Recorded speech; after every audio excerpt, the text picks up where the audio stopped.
yang sangat vital pada kendaraan. Sebagai sarana penunjang keselamatan berkendara, sistem rem harus kuat untuk menghentikan laju kendaraan. Mekanisme pengereman pada kendaraan besar seperti bis dan truk tentunya berbeda dengan mobil konvensional seperti sedan, SUV maupun MPV. Perangkat pengereman yang digunakan mesti disesuaikan dengan dimensi dan bobot kendaraan tersebut. Rem bis tentunya tidak mungkin hanya mengandalkan booster biasa seperti yang digunakan pada mobil berukuran kecil dan sedang. Oleh karena itu, diperlukan sistem pengereman khusus untuk kendaraan besar semacam bis. Dan kebanyakan kendaraan ini menggunakan sistem rem angin untuk pengeremannya.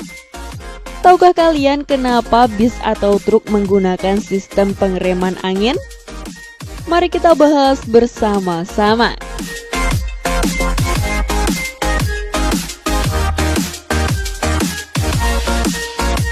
Rem angin sendiri adalah sebuah sistem pengereman yang memanfaatkan energi tekanan angin sebagai media penggerak atau pendorong kampas rem.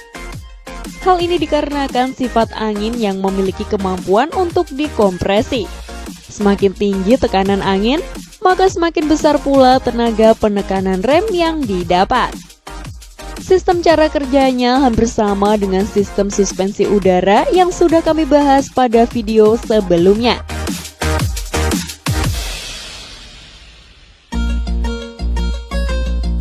Komponen pada rem angin hampir sama dengan sistem suspensi udara.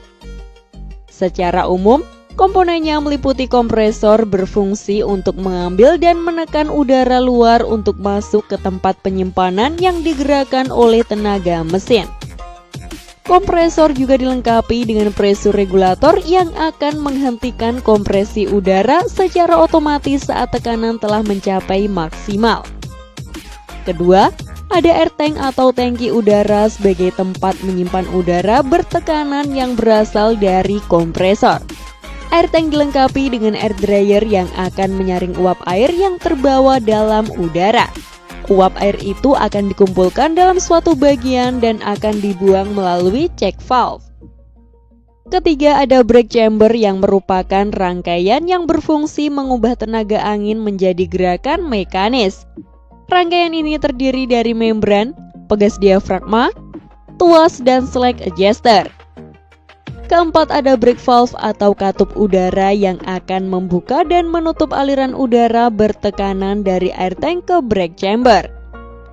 Kemudian ada air hose yang merupakan selang khusus untuk mengalirkan udara bertekanan. Selang ini terbuat dari karet sintetis dan logam sehingga diharapkan tidak terjadi kebocoran saat mendistribusikan udara. Terakhir ada brake lining atau populer dengan nama kampas rem. Pada bis di Indonesia umumnya menggunakan sistem rem tromol, namun pada bis premium sekelas Scania dan Mercy sudah menggunakan sistem disc brake atau rem cakram.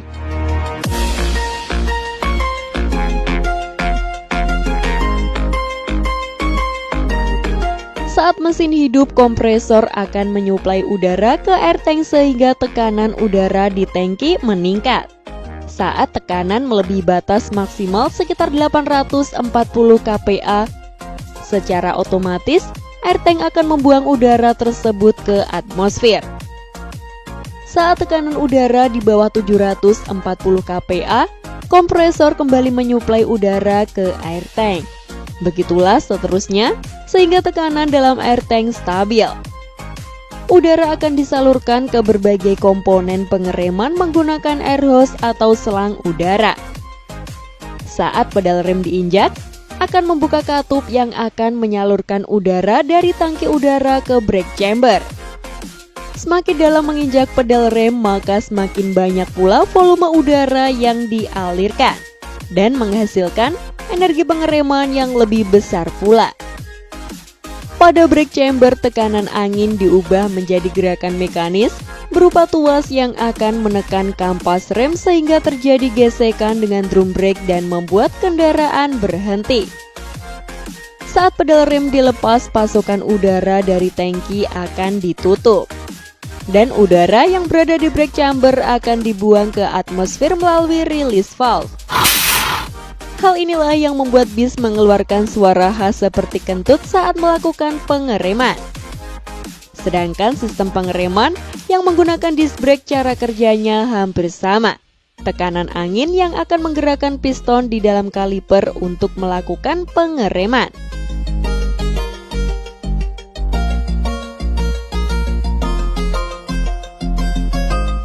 Meski digadang-gadang sebagai sistem rem yang terkuat, rem angin juga akan sangat membahayakan jika jarang dicek dan dirawat secara rutin. Kebanyakan masalah yang ditimbulkan adalah tabung angin dan selang yang bocor. Dan jika terjadi, akibatnya rem bis tidak akan berfungsi karena kehilangan tekanan angin dan terjadi kecelakaan. Sebagai penyedia jasa transportasi, sudah menjadi kewajiban para perusahaan otobis untuk menjaga, merawat dan memastikan kendaraan tetap optimal demi mengantarkan penumpang selamat sampai tujuan. Jika ada informasi lain tentang rem angin yang ingin ditambahkan, silakan share di kolom komentar ya.